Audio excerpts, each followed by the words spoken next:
Hopefully कि अभी आप लोगों को स्क्रीन दिखाई दे रहा होगा और जिस पे कि अभी लिख रखा होगा मोशन दिख रहा है आप लोगों को, विजिबल है स्क्रीन।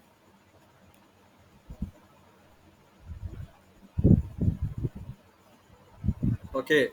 तो आज की क्लास में हम लोग फिजिक्स का ये जो कम्युनिकेटिव लेक्चर चल रहे हैं उसमें हम लोग डील करेंगे मोशन को लेकर के और उनसे रिलेवेंट जो टर्म्स आपके एग्जाम्स में आते हैं वो, और बाकी आपके जो लॉज वगैरह होंगे उनको क्या करेंगे, फिनिश करेंगे।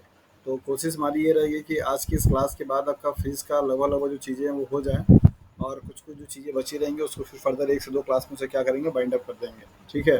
तो अ, यहाँ पे सबसे पहला स्टेटमेंट है आपको डिस्टेंस का।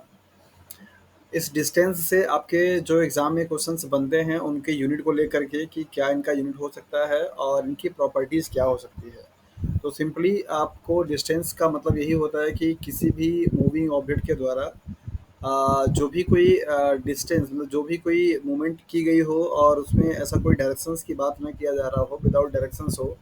जैसे फॉर एग्जांपल अगर मैं सिंपली आपको ये बोल दूं कि हाँ यहाँ से 5 किलोमीटर की दूरी पे तालाब है, राइट।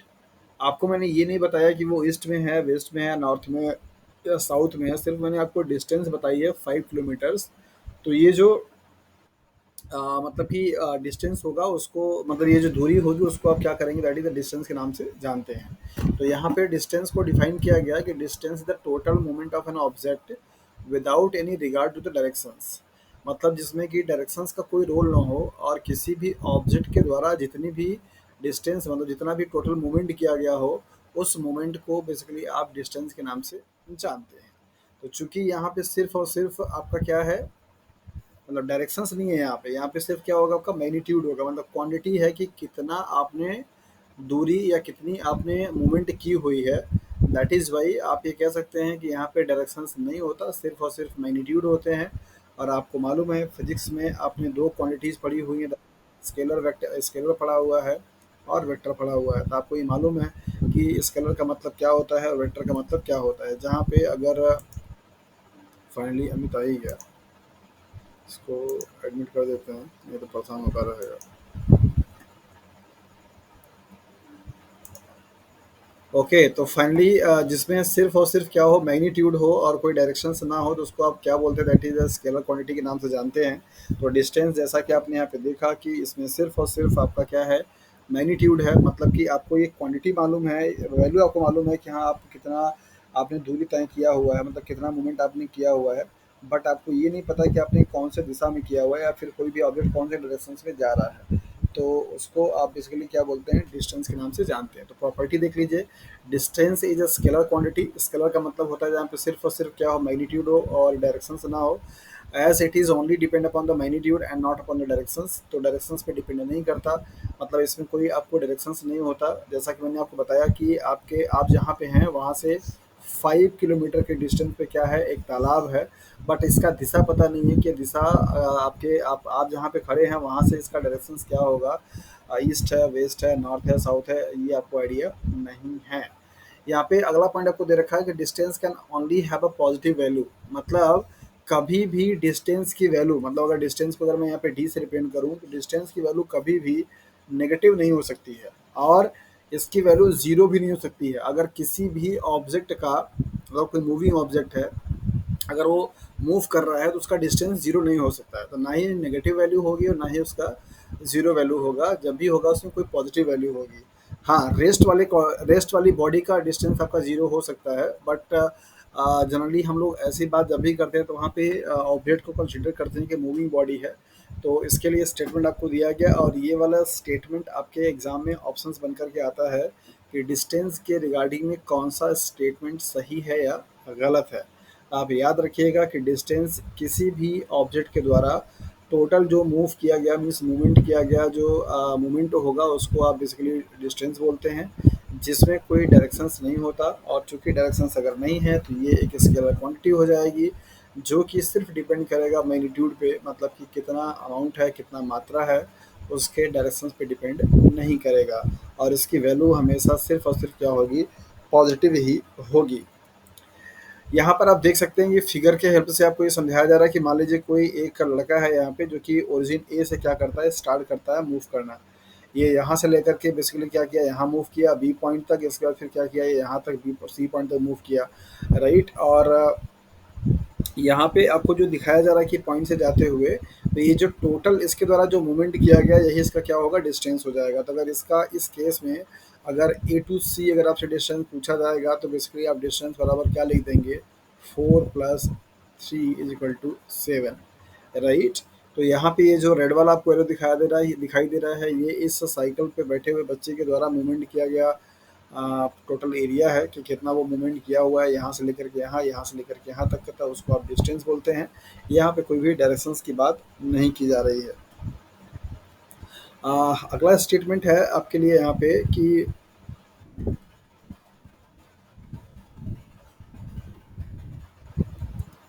डिस्प्लेसमेंट के बारे में बात किया जा रहा है।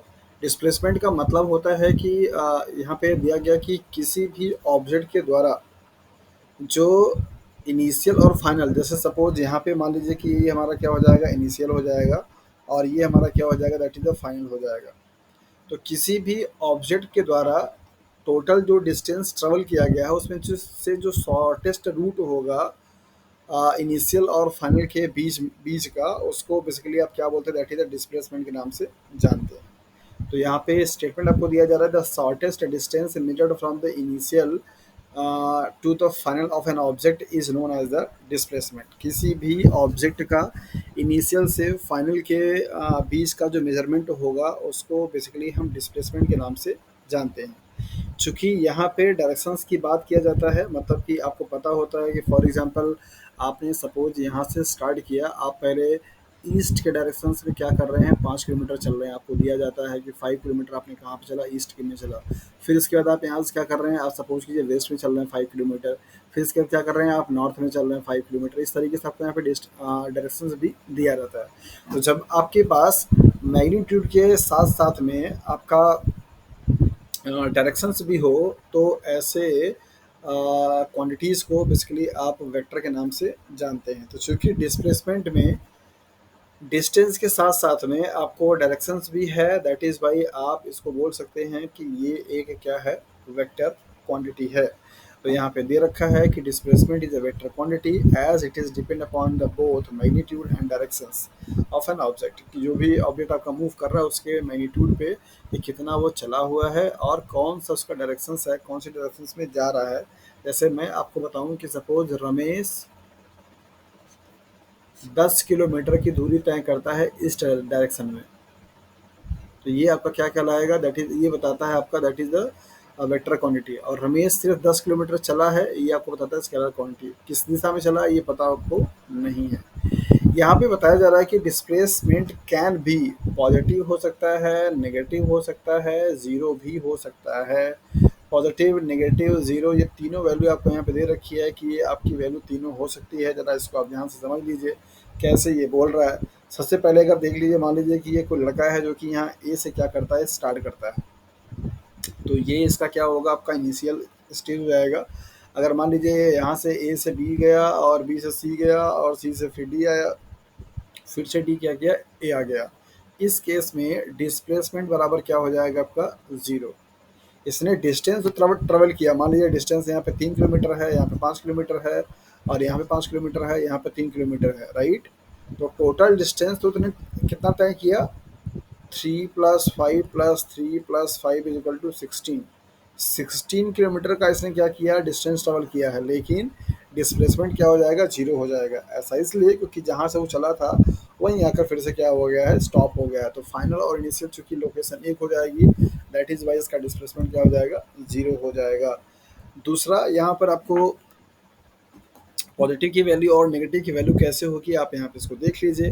पॉजिटिव का वैल्यू का मतलब से सपोज कीजिए कि फॉर एग्जांपल यहाँ से ये बंदा चला और यहाँ से फिर यहाँ गया, यहाँ से यहाँ गया, शॉर्टेस्ट जो डिस्टेंस होगी मान लीजिए ये वाली है, राइट। तो इसका जो डिस्टेंस आएगा दैट इज़ द 5 आएगा।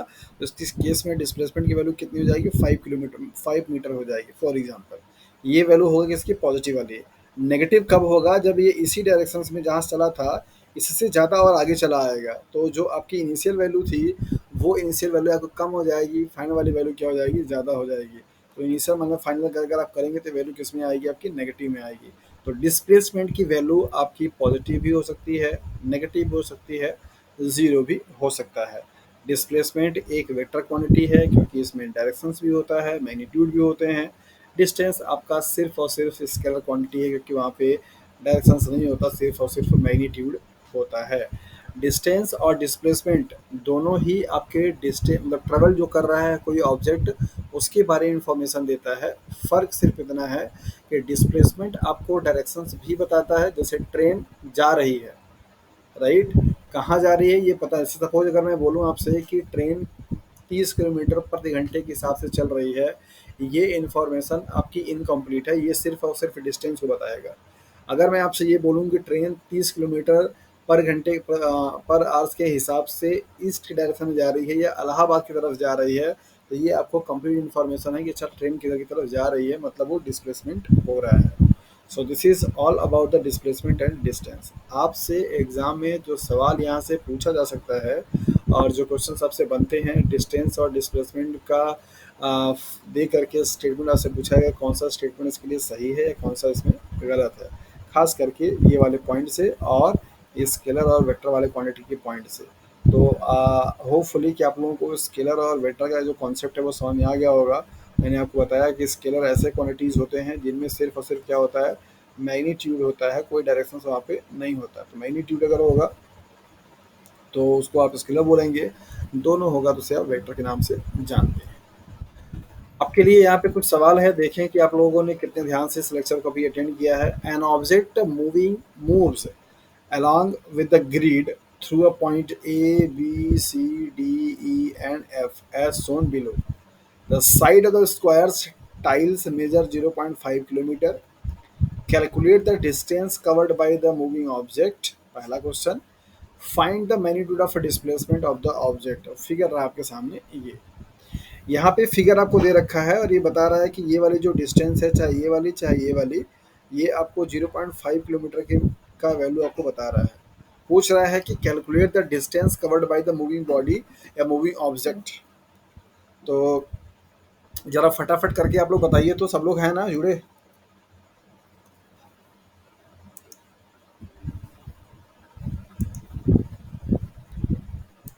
हाँ जी।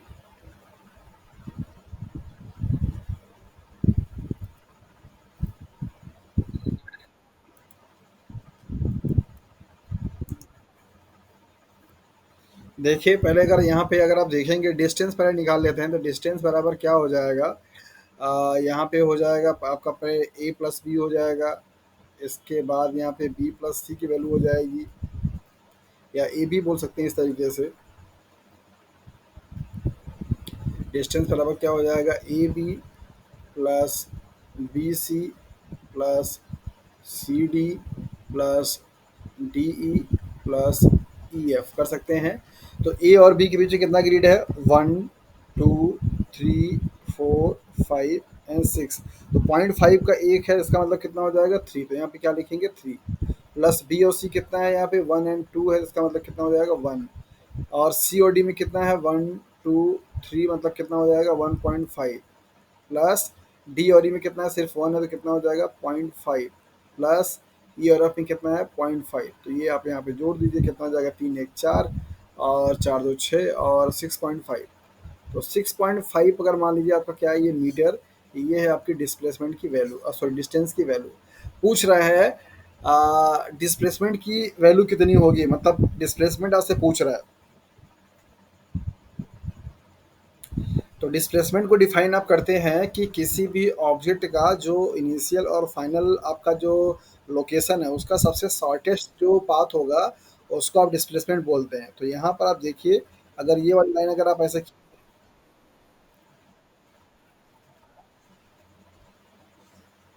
ऐसे खींच देंगे तो ये एफ के पास पहुँच जाएगा। हाँ हाँ सुन रहा हूँ।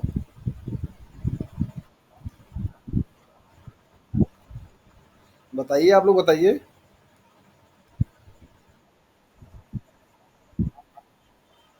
2.5 कैसे?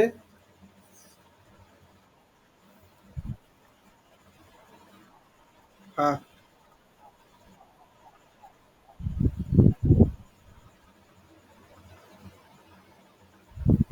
अच्छा, पाइथागोरस का थ्योरम आपने लगा दिया कि मतलब ये आपको पता है और ये आपको मालूम है, आपको ये निकालना है ना? तो ये आपको पता है कितना 3 है, और ये आपने कितना निकाल के रखा है?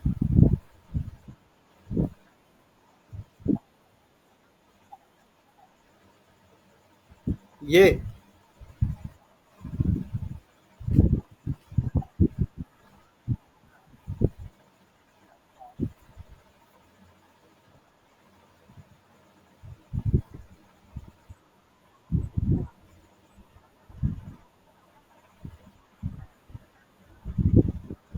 इसमें सिर्फ स्क्वायर काउंट कर लीजिए, बात बराबर हो जाएगी, है ना?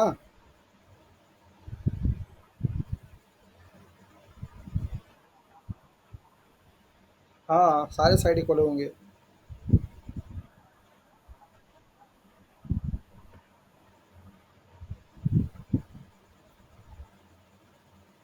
1 2 3 4, तो इसका मतलब 2 आ जाएगा।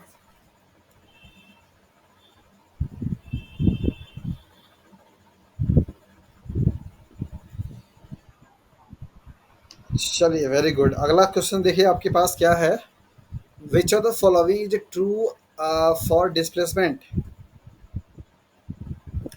It can not be zero, it's magnitude is greater than distance traveled by the object।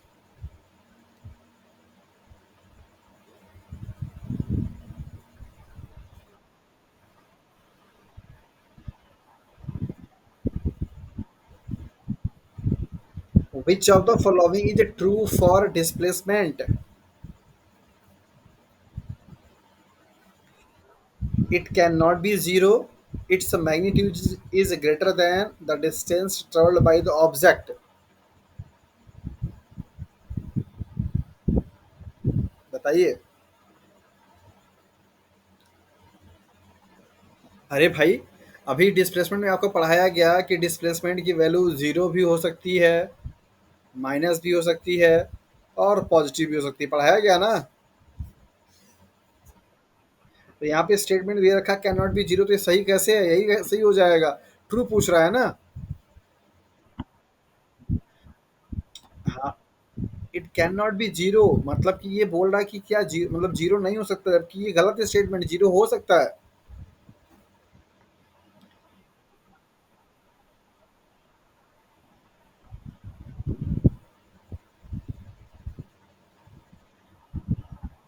आपसे सवाल पूछा जा रहा है which of the following is true for displacement. Displacement के लिए कौन सा स्टेटमेंट सही है?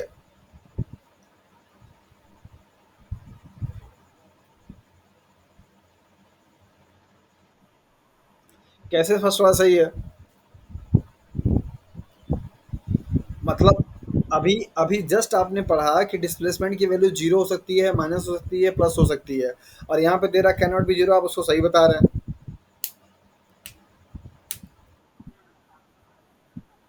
हाँ, कैन नॉट बी जीरो का मतलब वही है कि इसकी डिस्प्लेसमेंट की वैल्यू जीरो नहीं हो सकती। क्या ये डिस्प्लेसमेंट के रिगार्डिंग में स्टेटमेंट सही है? गलत है। यहाँ पे अगर होता इट कैन बी जीरो, तो इसका मतलब सही होता। ऑप्शन नंबर ए आपका गलत है। सही कौन है? बी।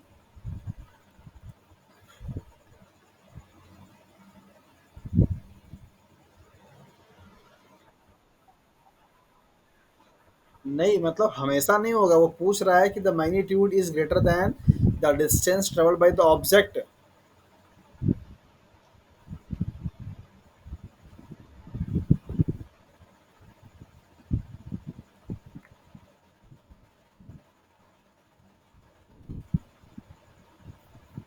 ऐसे ही क्वेश्चंस आएंगे आपके एग्जाम में, और पढ़ के भी आप थोड़ा सा कंफ्यूज हो जाएंगे। ओके, अगला टॉपिक है, that is uniform and non uniform motion.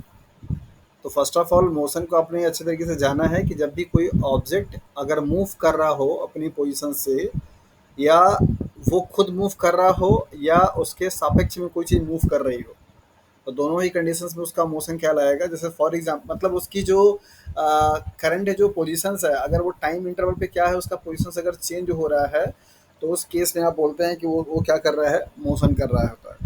जैसे फॉर एग्जांपल अगर मैं आपसे पूछूं कि आप किसी ट्रेन में बैठे हैं,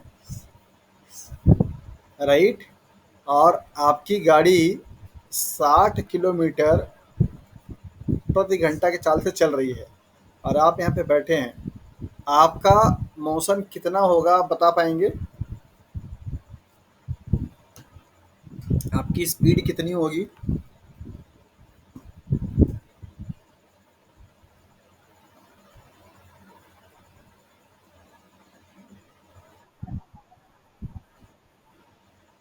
और ट्रेन की स्पीड है, आप अपनी बताइए।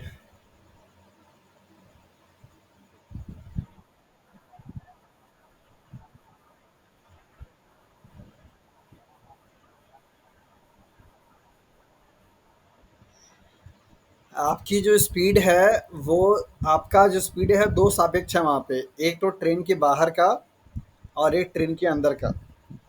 अगर आप ट्रेन के बाहर की बात आप करेंगे तो आपकी 60 किलोमीटर प्रति घंटे के हिसाब से स्पीड होगी। ट्रेन के अंदर के ऑर्बिट की अगर आप बात करेंगे तो आपकी जीरो स्पीड होगी, 0 किलोमीटर प्रति घंटा। क्योंकि ट्रेन में बैठा हुआ जो हर आदमी है अपनी अपनी पोजिशंस पे है, आप उससे दूर नहीं जा रहे हैं। लेकिन अगर आप बाहर के सापेक्ष में देखेंगे तो फिर आपको चीज़ें मूव करती हुई दिखाई देंगी, और इसका मतलब आप क्या है, मोशन में है। तो मोशन आपको यही बताता है कि टाइम इंटरवल के बाद आपकी लोकेशन जो चेंज हो जाए, उसको आप बोलते हैं मोशन। यूनिफॉर्म का मतलब होता है कि जब एक fix interval of a time में फिक्स डिस्टेंस क्या किया जाए, ट्रेवल किया जाए, तो उसको आप बेसिकली बोलते हैं uniform motion. When an object covers equal distance in equal interval of a time, it is said to be uniform motion. जब कोई भी ऑब्जेक्ट, जैसे मान लीजिए फॉर एग्जांपल कि आप पहले इनिशियली 0 से 1 घंटे में के बीच में 5 किलोमीटर चलते हैं, फिर 1 से 2 घंटे के बीच में भी 5 किलोमीटर के हिसाब से चलते हैं, फिर 2 से 3 किलोमीटर के 3 घंटे के बीच में भी आप 5 किलोमीटर के हिसाब से चलते हैं। तो यहाँ पर आपको ये दिखा रहा है कि आपका हर इंटरवल ऑफ टाइम में आपकी जो डिस्टेंस जो ट्रेवल की जा रही है वो क्या है, सेम है, बराबर बराबर है। दैट इज़ वाई आप इसको यूनिफॉर्म मोशन के नाम से जानते हैं। यूनिफॉर्म का मतलब हुआ एक समान, कि जब आप किसी भी ऑब्जेक्ट के द्वारा फिक्स इंटरवल ऑफ टाइम में इक्वल डिस्टेंस अगर क्या किया जाए, ट्रेवल किया जाए या कवर किया जाए, तो उसको आप यूनिफॉर्म मोशन के नाम से जानते हैं। सिमिलरली जब अगर आपका यहाँ पे क्या हो, टाइम इंटरवल में, मतलब कि जो इंटरवल ऑफ टाइम है उसमें अलग अलग दूरी तय की जाए। जैसे मान लीजिए आपने जीरो से फर्स्ट वाले में सपोज कीजिए 5 किलोमीटर चल लिया, इसके फर्स्ट से सेकंड वाले में अगर आपने 15 किलोमीटर चल लिया, सेकंड से थर्ड वाले में आपने 25 किलोमीटर चल लिया, तो यहाँ पे टाइम फ्रेम आपका ठीक है, लेकिन आपकी जो डिस्टेंस ट्रेवल कर रहे हैं, आप कवर कर रहे हैं, वो आपका क्या है, एक रेगुलर नहीं है, फिक्स नहीं है, सेम नहीं है। दैट इज़ वाई आप उसको बोलेंगे that is the non uniform motion. तो यहाँ पर आपको दिया गया स्टेटमेंट कि जब कभी भी object cover unequal distance in equal interval of a time, तो उसको आप बोलते हैं नॉन यूनिफॉर्म मोशन, राइट। तो मोशंस को आपने देखा कि ये दो कैटेगरी में डिवाइड किया जाता है। नंबर पहला आपका यूनिफॉर्म, जब भी आपके टाइम इंटरवल आपके सेम हो और डिस्टेंस भी सेम कवर किया जा रहा हो। और दूसरा आपका नॉन यूनिफॉर्म, जहाँ पे आपका अनइक्वल डिस्टेंस होगा time frame in time interval में, उसको आप बोलेंगे that is the non uniform motion. अगला टॉपिक आता है आपका स्पीड। स्पीड को लेकर के काफ़ी सारा चीज़ पढ़ा हुआ है पहले से भी। किसी भी ऑब्जेक्ट के द्वारा जो भी डिस्टेंस ट्रेवल किया जाता है किसी एक यूनिट टाइम में, मतलब कि जैसा कि आप जानते हैं कि स्पीड बराबर होता है डिस्टेंस अपॉन टाइम। तो वही आपको बताया जा रहा है कि किसी एक फिक्स टाइम इंटरवल में या किसी फिक्स यूनिट टाइम में किसी भी ऑब्जेक्ट के द्वारा जो भी डिस्टेंस ट्रेवल किया जाएगा उसको हम क्या बोलते हैं, दैट इज स्पीड के नाम से जानते हैं। तो यहाँ पे बताया जा रहा है कि स्पीड जो है, स्पीड की जो सही यूनिट वो होगी, वो क्या होगी, मीटर पर सेकेंड होगा। आप इसको ऐसे भी लिख सकते हैं या इसको ऐसे भी लिख सकते हैं। तो मीटर पर सेकेंड मतलब कि 1 सेकेंड में कितना मीटर चला है, या 1 मिनट में कितना किलोमीटर चला है, या 1 घंटे में कितना किलोमीटर चला है। तो मीटर पर सेकेंड आपका क्या है, उसकी एसआई यूनिट होती है। ये कभी कभी आपसे एग्जाम में पूछा जाता है। अच्छा, अगर मैं आपसे पूछूं कि स्पीड क्या है, वेक्टर क्वांटिटी है कि स्केलर, तो क्या बताएंगे? स्पीड क्या है? स्केलर क्वांटिटी है। क्योंकि इसमें कोई डायरेक्शन नहीं है। Speed is a scalar quantity because यहाँ पे कोई डायरेक्शंस नहीं है। Speed can not be negative और जीरो। कभी भी किसी भी मूविंग ऑब्जेक्ट की जो स्पीड हो। हाँ। क्या? हाँ, वेलोसिटी आपकी वेक्टर क्वांटिटी, उसमें उसमें डायरेक्शंस होते हैं। अभी आगे आएगा। तो यहाँ पे आपको दिया जा रहा है कि स्पीड एक स्केलर क्वांटिटी है और स्पीड की वैल्यू कभी भी नेगेटिव नहीं हो सकती है और कभी भी जीरो नहीं हो सकता है। अगर कोई बॉडी अगर मूव कर रही है, मोशन में है, तो उसकी स्पीड जीरो नहीं हो सकती है। स्पीड में और में not be equal to the velocity. Velocity के इक्वल नहीं भी हो भी सकता है और नहीं भी हो सकता है। वेलोसिटी क्या है, अभी अगला टर्म आपके पास आ जाएगा। यहाँ पर दिया गया कि सपोज अगर आपका यूनिफॉर्म मोशन अगर होगा, फिर तो आप वहाँ पे डायरेक्टली निकाल पाएंगे स्पीड का। दैट इज़ द की स्पीड इज इक्वल टू हो जाएगा आपका डिस्टेंस, और इसके बाद आपका हो जाएगा that is the time, right. लेकिन अगर आपका नॉन यूनिफॉर्म हो, मतलब कि 1 घंटे में 50 किलोमीटर चला, फिर अगला घंटा में 25 किलोमीटर चला, तो उसको निकालने के लिए हमारे पास क्या टर्म आता है, दैट इज एवरेज स्पीड आती है। तो एवरेज डिस्टेंस का मतलब हो जाता है कि जितना टोटल डिस्टेंस कवर किया है, जितना टोटल टाइम लगा है, उन दोनों के रेशियो को आप बोलते हैं एवरेज स्पीड के नाम से जाना जाता है। तो total distance travelled upon total time taken, यहाँ पे दे रखा है v is equal two means आपका स्पीड है, और s क्या है आपका डिस्टेंस है, t क्या है टाइम है। तो v is equal to S upon T, ये जो फॉर्मूला है, ये आपको एवरेज स्पीड निकालने के लिए दिया जाता है। वैसे आप इससे स्पीड भी निकाल सकते हैं। स्पीड जब निकालेंगे तो वहाँ पे आपका टोटल टाइम नहीं रहेगा, सिर्फ टी रहेगा, फिक्स इंटरवल रहेगा। और जब आप एवरेज निकालेंगे तो यहाँ पर टोटल ये का नाम आ जाएगा, मतलब total distance and total time. तो यहाँ पे दे रखा है कि एन ऑब्जेक्ट ट्रेवल, क्वेश्चन है आपके लिए, an object travel 16 meter in 4 second and then another 60 meter in 2 second. So what is the average speed of the object. आपसे एवरेज स्पीड यहाँ से पूछा जा रहा है। क्वेश्चन में आपको दे रखा है कि 16 मीटर आपका चलता है 4 सेकेंड में, और फिर अगला जो 16 मीटर है वो 2 ही सेकेंड में कर लेता है। एवरेज एवरेज वेलोसिटी आपकी क्या हो जाएगी, तो v इज इक्वल टू आप क्या निकाल देंगे, टोटल डिस्टेंस। तो पहले कितना है टोटल डिस्टेंस, 16 + 16, और टोटल टाइम कितना लगा भैया, 4 + 2, तो यहाँ पे कितना हो जाएगा 32/6।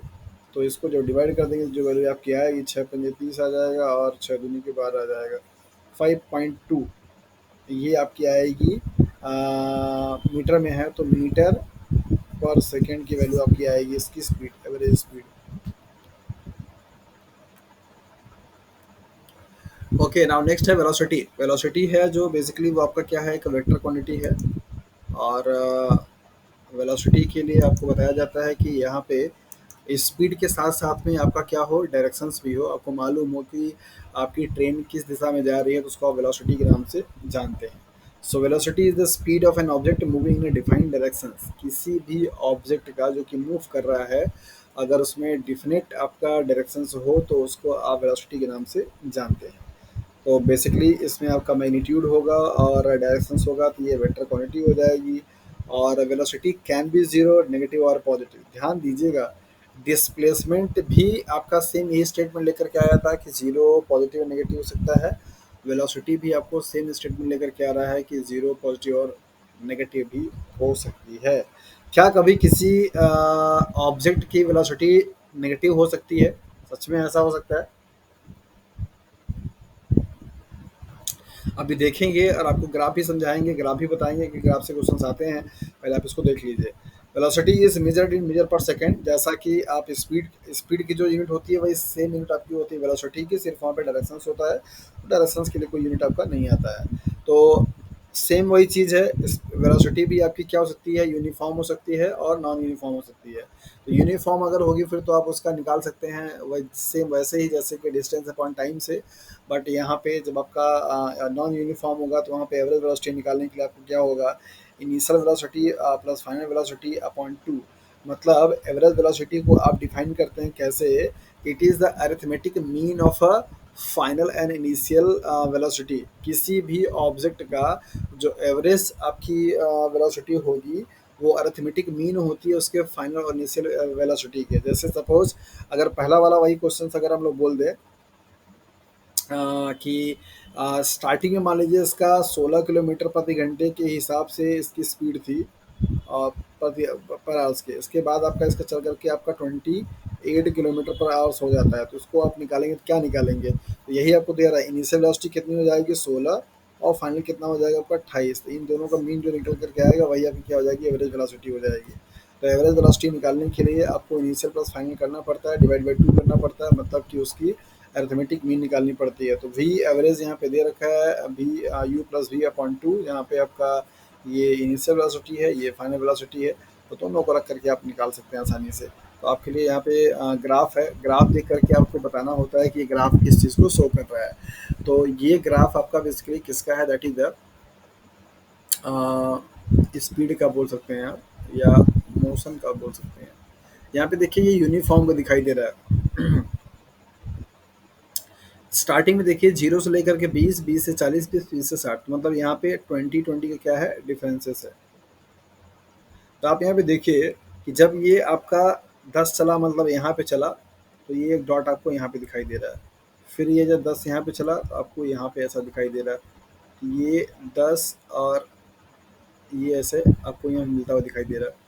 फिर ये जब आप देखेंगे यहाँ पे, फिर ये जब आप देखेंगे यहाँ पे, फिर ये जब देखेंगे, तो इस तरीके से यहाँ पे आपको फिक्स इंटरवल ऑफ टाइम में फिक्स डिस्टेंस जो है वो ट्रेवल करता हुआ क्या है, दिख रहा है। जिसकी वजह से ये पूरा का पूरा जो लाइन है वो क्या बन रहा है, आपका स्ट्रेट बन रहा है। इसको आप यूनिफॉर्म मोशन के नाम से जानते हैं, या स्पीड के नाम से जानते हैं। तो जितना इंटरवल ऑफ टाइम है उतना ही आपका डिस्टेंस यहाँ पे क्या हो रहा है, ट्रेवल हो रहा है। मतलब यहाँ पे देखिए 10 है, फिर इसके बाद ये 20 है, फिर इसके बाद ये 30 है, फिर इसके बाद ये 40 है। इस तरीके से यहाँ पे चीज़ें दे रखी हैं।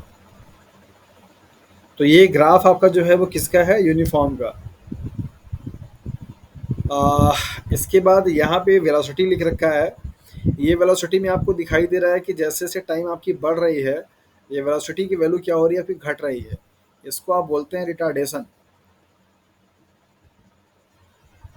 जब आपकी वेलोसिटी, हाँ, ये नेगेटिव वेलोसिटी का एग्जांपल है। रिटार्डेशन उसको बोलते हैं कि अगर किसी भी ऑब्जेक्ट का जो इनिशियल वेलोसिटी हो वो क्या हो, ज़्यादा हो, और फाइनल क्या हो जाए, अगर आपका कम हो जाए, तो ऐसे में आपकी जो डेल्टा एवरेज मतलब वेलोसिटी की वैल्यू जो आती है वो नेगेटिव आती है, और इस टर्म को आप रिटार्डेशन के नाम से जानते हैं। जैसे मान लीजिए आप बाइक से जा रहे हैं, और आपकी बाइक स्टार्टिंग में 60 किलोमीटर आपने क्या किया, लेके चले गए 60 किलोमीटर पर घंटा के हिसाब से, और आगे चल कर के आपने देखा कि बहुत ऐसे ऊंचा है और आपको यहाँ पे ब्रेक लगाना पड़ा, और ब्रेक लगाते लगाते लगाते आपकी बाइक यहाँ पे कितने की आ गई, 20 किलोमीटर पर आवर के हिसाब से चली आई। तो आपने वेलोसिटी क्या किया, रिटार्ड किया, मतलब रोका, कम किया। तो उसी का ये ग्राफ है रिटार्डेशन का, कि जैसे जैसे टाइम आपका बढ़ रहा है वैसे वैसे यहाँ पे स्पीड क्या हो रही है, वेलोसिटी कम हो रही है। ऐसे ग्राफ को आप रिटार्डेशन का ग्राफ बोलते हैं, या नेगेटिव वेलोसिटी का ये ग्राफ है। तो आपसे ग्राफ देकर के पूछा जाता है कि ये किस चीज़ का ग्राफ हो सकता है। और अगला ग्राफ यहाँ पे देखिए, that is non uniform speed का है, या नॉन यूनिफॉर्म आप उसको बोल सकते हैं मोशन का है। यहाँ पे आप देखिए कि ये 0 से 2 में कुछ अलग है, 0 से 4 में कुछ अलग है, 0 से 6 में कुछ अलग है, 0 से 8 कुछ अलग है, 10 12 कैसे अलग है, यहाँ पे आप ध्यान दीजिए। यहाँ पे 0 से 2 वाले में कितना चला, सिर्फ एक। फिर इसके 0 से 5 वाले में क्या चला, ये। फिर इसके बाद ये, फिर इसके बाद ये, फिर इसके बाद ये। तो यहाँ पे आपको दिख रहा है कि जो इनका टाइम इंटरवल है और जो इनका डिस्टेंस इंटरवल है वो बराबर बराबर नहीं है। शुरू-शुरू में थोड़ा-सा कम चला, फिर यहाँ थोड़ा ज़्यादा चला, फिर यहाँ थोड़ा ज़्यादा चला, फिर सबसे ज़्यादा यहाँ पे चल रहा है। तो जब आपका टाइम इंटरवल आपका जो है वो सेम हो, लेकिन डिस्टेंस उसमें जो कवर की जा रही है वो अलग-अलग हो, मतलब कि वो एक समान ना हो, तो उसको बेसिकली आप नॉन यूनिफ़ॉर्म मोशन के नाम से जानते हैं। तो ये वाली जो ग्राफ है वो आपको नॉन यूनिफ़ॉर्म मोशन का क्या कर रहा है, रिप्रेजेंटेशंस कर रहा है, मतलब बता रहा है। ग्राफ पे ध्यान दीजिएगा बहुत ज़्यादा से। वेलोसिटी, वेलोसिटी भी आपने देखा था कि यूनिफ़ॉर्म हो सकती है। तो यहाँ पर आप देखिए ये आपको यूनिफ़ॉर्म वेलोसिटी के बारे में आपको बता रहा है। टाइम इंटरवल और डिस्टेंस इंटरवल दोनों आपके क्या हैं, बराबर बराबर हैं। जबकि ये आपका क्या है, जो वेलोसिटी का ग्राफ है ये क्या है, आपका कांस्टेंट का है, कि मतलब एक आपकी वेलोसिटी यहाँ पे जा करके कांस्टेंट हो गई है, टाइम के बढ़ने पे कोई भी फ़र्क इससे नहीं पड़ता है। ये कांस्टेंट वेलोसिटी का क्या है, एग्जांपल है।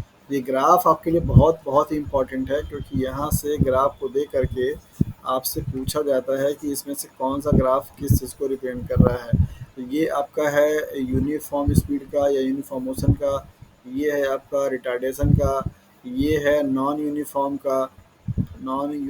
का, ये है यूनिफॉर्म वेलोसिटी का, और ये है कांस्टेंट वेलोसिटी का। तो ये आपके सारे पांचों ग्राफ थे। ग्राफ से आपसे सवाल एग्जाम में पूछा जाता है।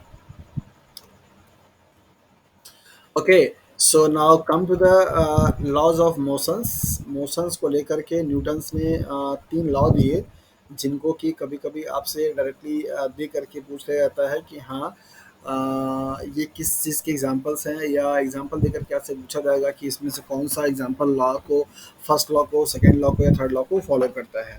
तो न्यूटन्स के द्वारा दिए गए जो मोशंस के रिगार्डिंग में लॉ हैं, उनको तीन कैटेगरी में, तीन पार्ट में डिवाइड किया जाता है। तो यहाँ पे पहला लॉ है, that is first law of motion, जिसको लॉ ऑफ इनर्शिया के नाम से भी जाना जाता है। इनर्शिया एक ऐसा टर्म है जो कि इस बात को बताता है कि कोई भी ऑब्जेक्ट किसी भी स्टेट में है, चाहे अगर वो स्टैटिक है तो स्टैटिक ही रहेगी, और अगर वो डायनामिक है तो वो डायनामिक ही रहना चाहेगी। इनर्शिया आपको वही बताता है कि अपनी पोजीशंस में चेंजेस आने के रजिस्ट करने वाली प्रॉपर्टी को आप इनर्शिया के नाम से जानते हैं। A property of an object to resist the change in itself their position. अपनी पोजीशंस में खुद से मतलब जो चेंज आ रहे हो खुद में, उसको क्या करेगा, वो रजिस्ट करेगा, रोकेगा। ऐसे प्रॉपर्टी को आप इनर्शिया के नाम से जानते हैं। तो न्यूटन्स जो फर्स्ट लॉ है मोशन का, उसको लॉ ऑफ इनर्शिया के नाम से भी जाना जाता है। ऐसा इसलिए कि न्यूटन का जो फर्स्ट लॉ है आपको क्या बताता है, यहाँ पे स्टेटमेंट पहले आपको पढ़ता हूँ फिर समझाता हूँ। बताता है कि an object remain in a state of rest और uniform motion in straight line unless compelled to change that state by applied force। मतलब आपको ये बताता है कि कोई भी ऑब्जेक्ट वो अपने उस अवस्था में तब तक रहना चाहता है, वो अवस्था उसकी चाहे रेस्ट की हो सकती है या यूनिफॉर्म मोशन की हो सकती है। उस अवस्था में तब तक वो बने रहना चाहता है जब तक कि उस पे कोई एक्सटर्नल फोर्स अप्लाई ना कर दिया जाए। मतलब अगर कोई ऑब्जेक्ट रेस्ट कंडीशन में है तो आप उसके रेस्ट कंडीशन, वो अपने आप को रेस्ट कंडीशन में तब तक रखेगा जब तक आप उस पर कोई फोर्स लगाएंगे नहीं। कोई ऑब्जेक्ट अगर मूविंग कंडीशन में है तो वो तब तक मूव करता रहेगा जब तक आप उससे कोई फोर्स लगा कर उसे स्टॉप नहीं करते हैं। यही बात बताता है आपको न्यूटन का फर्स्ट लॉ। जैसे फॉर एग्जांपल अगर मान लीजिए ये कोई फुटबॉल है और ये ऐसे कोई किसी ऐसे मतलब किस प्लेस पे रखा हुआ है, तो ये फुटबॉल तब तक अपने आप को रेस्ट मोड में रखेगा जब तक आप इसको यहाँ से किक नहीं कर देते। जैसे ही आप एक्सटर्नल फोर्स लगा करके यहाँ से इसको किक करते हैं, ये फुटबॉल यहाँ से क्या करता है, मूव करना शुरू कर देता है, राइट। और जैसे जैसे धीरे धीरे आपके द्वारा लगाए गए अप्लाइड फोर्स की वैल्यू क्या होती है, कम होती है, धीरे धीरे वो आपका जो उसका मोशन होगा वो क्या होता है, कम होता जाता है, और वो फाइनली फिर से क्या होगा, स्टॉप हो जाता है। तो मतलब इसका ये हुआ कि लॉ ऑफ इनर्शिया आपको ये बताता है, या न्यूटन का फर्स्ट लॉ आपको यही बताता है कि कोई भी ऑब्जेक्ट अपने आप को अपनी उस स्टेट में तब तक रखेगा या रखना चाहता है जब तक कि उस पर कोई एक्सटर्नल फोर्स अप्लाई ना कर दिया जाए। इसके लिए एग्जांपल्स कई सारे आपको दिए जाते हैं। जैसे जब आप गाड़ी में बैठे हुए होते हैं, बस में या फिर कार में या फिर ऐसे ट्रेन में, और चलती हुई कार या चलती हुई गाड़ी अगर अचानक से रुक जाती है तो आपको धक्का लगता है, आपको जर्क लगता है, just because of the inertia, या लॉ ऑफ इनर्शिया के अकॉर्डिंग ऐसा बोला जाता है कि लॉ ऑफ इनर्शिया की वजह से ऐसा आपको हो रहा है। वजह यही होती है कि जब भी आप किसी गाड़ी में बैठ करके, सपोज कि ये गाड़ी आपकी चल रही है, आप भी इसमें चल रहे हैं, तो गाड़ी के साथ साथ में आपकी बॉडी भी क्या कर रही होती, चल रही होती है। अचानक से आपकी गाड़ी पे क्या किया, ब्रेक लगाया गया, गाड़ी वहीं पे रुक गई, लेकिन आपका ये जो पैर वाला एरिया है ये तो इसके संपर्क में है, ये तो इसकी स्पीड को मेंटेन कर लिया, मतलब जब ये रुका तो ये भी रुक गया, लेकिन आपकी बॉडी का पूरा ऊपर वाला जो एरिया है, ये आपकी बॉडी पूरी की तरीके से अभी भी बस के पुराने वाले अवस्था में है, मतलब बस की स्पीड में है। दैट इज़ वाई जैसे बस में ब्रेक लगता है तो आप आगे की तरफ ऐसे क्या करते हैं, जर्क देते हैं, मतलब ऐसे धक्का देते हैं, क्योंकि आपकी बॉडी आगे ही जाना चाहती है। तो ये आपका लॉ ऑफ इनर्शिया का एग्जांपल है। सिमिलरली फुटबॉल के लिए भी आप ये देख सकते हैं कि फुटबॉल अगर आपका टेबल पे रखा हुआ है या फिर ऐसे ग्राउंड पे रखा हुआ है, तो वो तब तक आपका क्या करेगा मौसम में। हाँ,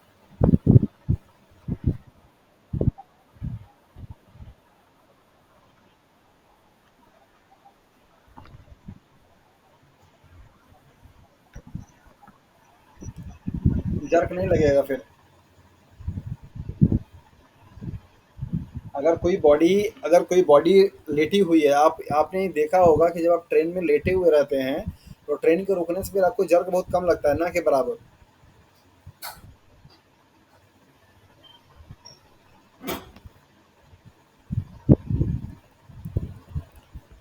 okay, so first law of Newton, Newton's को जो कि लॉ ऑफ मोशन बोला जाता है, उसको आप लॉ ऑफ इनर्शिया के नाम से जानते हैं। इसके कई सारे एग्जांपल आप देख सकते हैं।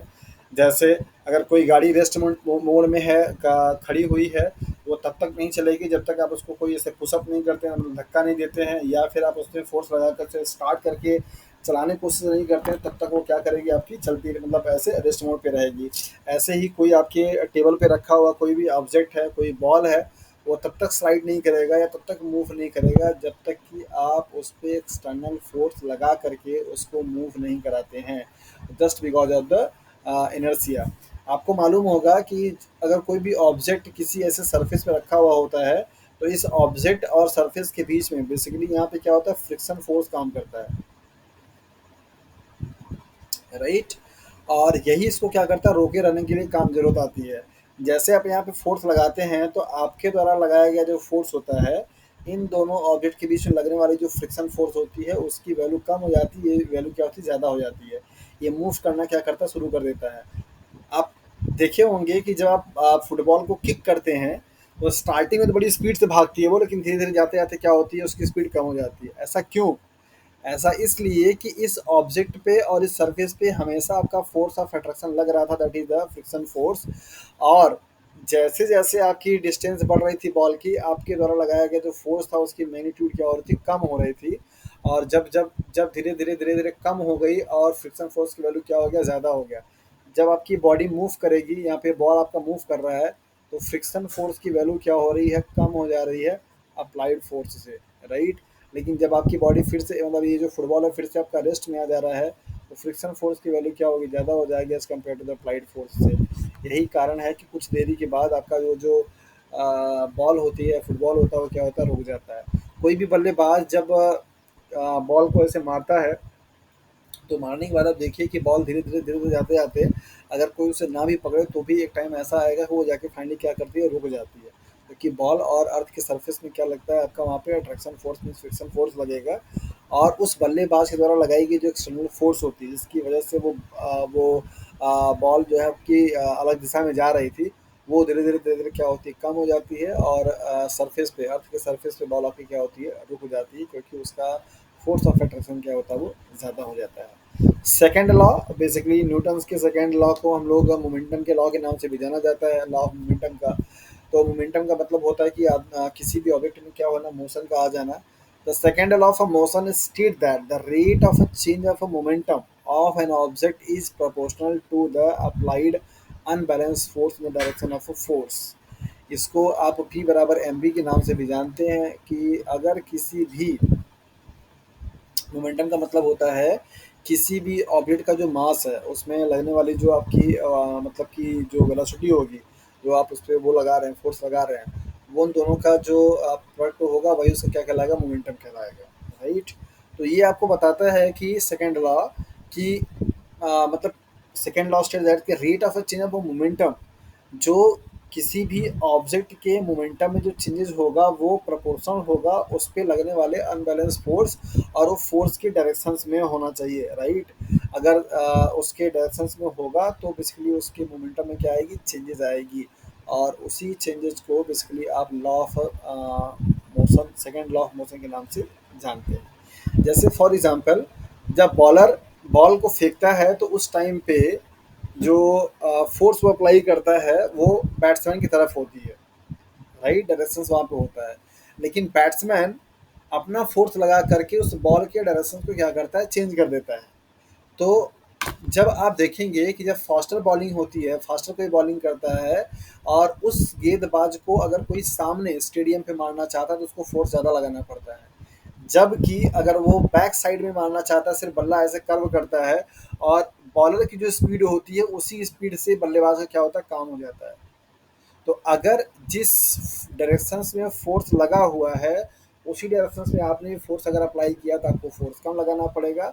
और अगर आप उसके मोमेंटम को चेंज करने के लिए, और अगर आप उस पहले वाले फोर्स के अपोजिट डायरेक्शन से फोर्स लगाते हैं तो आपको ज़्यादा फोर्स लगाना पड़ेगा मोमेंटम को अचीव करने के लिए।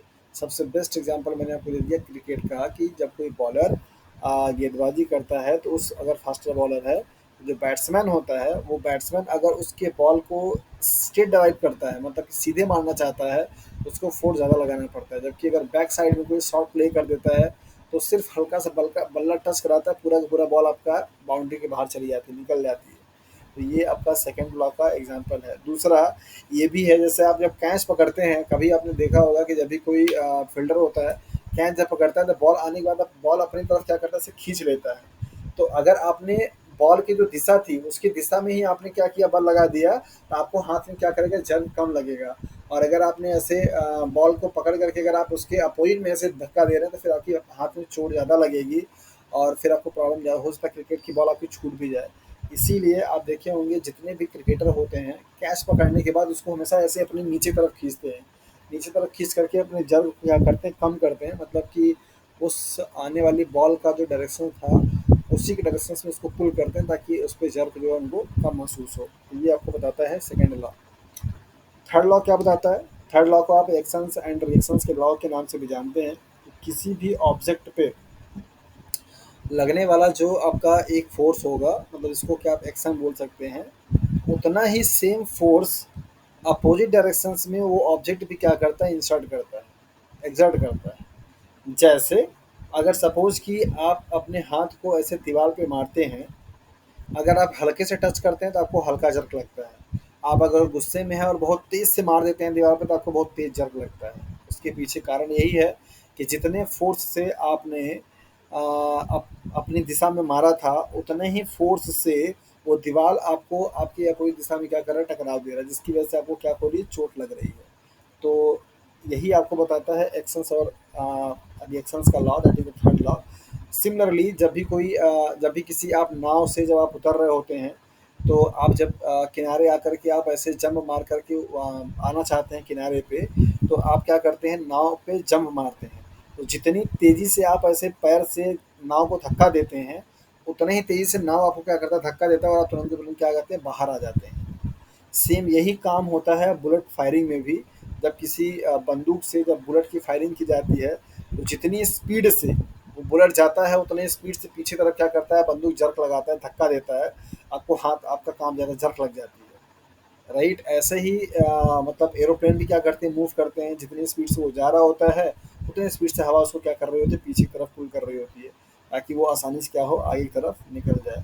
तो ये आपके लॉ थे, first second and third law. आपके एग्जाम्पल दे करके आपके एग्जाम में पूछे जाते हैं कि इनके मतलब कि ये जो फिनोमेना है वो कौन से लॉ पे फॉलो होता है। तो याद रखिएगा कि जो इनर्शिया वाला लॉ है वो आपको एग्जांपल के तौर पे मैंने बताया कि बस में, ट्रक में, ट्रेन में आप बैठे हैं बाइक पे और आपको स्पीड्स अगर अचानक से रुक जाए तो आपको जर्क लगता है, ये एग्जांपल इनर्शिया का है।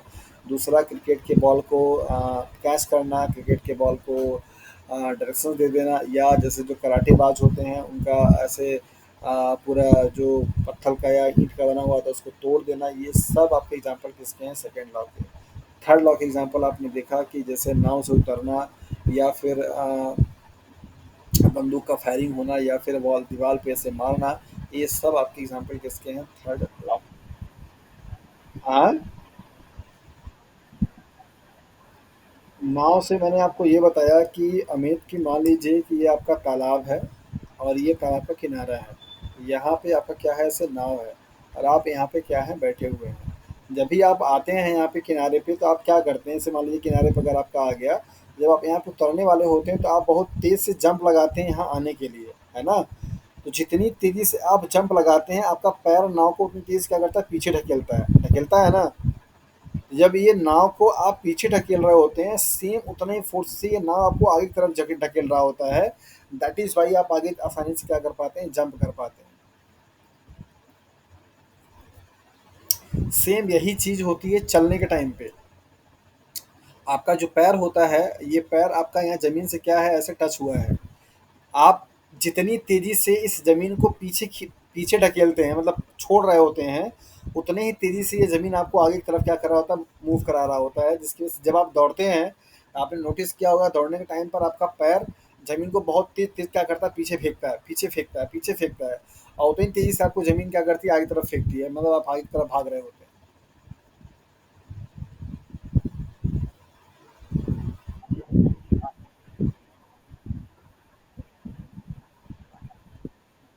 हाँ, वही चीज़ है कि मतलब अगर आप मौसम में आ गए हैं, तो मौसम में आने के बाद आप तुरंत अगर रुकना चाहेंगे, तो भैया मेरे लॉ ऑफ इनर्शिया ये बताता है कि आपकी बॉडी मौसम में रहना चाहेगी। तो उस मौसम को रोकने के लिए उससे ज़्यादा आपको मौसम मतलब फ़ोर्स लगानी पड़ेगी। तो उतना फ़ोर्स लगाने टाइम पर आपको मेहनत लगती है, और आपको बॉडी में जर्क भी आता है, तभी आप थोड़ा धीरे-धीरे रुक पाते हैं, अचानक से नहीं रुक पाते। स्पीड। हाँ, हाँ, और क्या।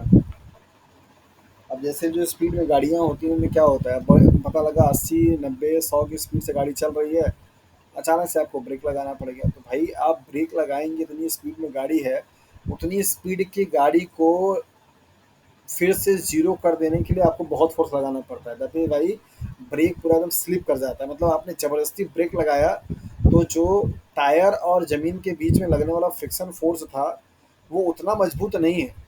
आपकी स्पीड बहुत ज़्यादा है, तो उस फ्रिक्शन लगाने की वजह से पूरा एकदम टायर एकदम फिसल जाता है, जब चलाने लगता है आवाज़ आने लगती है, यहाँ बहुत दिक्कत हो रही है। और भाई जाएगी ही ना, चक्का रुक जाएगा, चक्के पे तो ब्रेक आपने लगा दिया, लेकिन गाड़ी आपकी 80 किलोमीटर की स्पीड से थी, तो उसको कुछ तो समय समय लगेगा ना फ्रिक्शन फोर्स को काम करने में।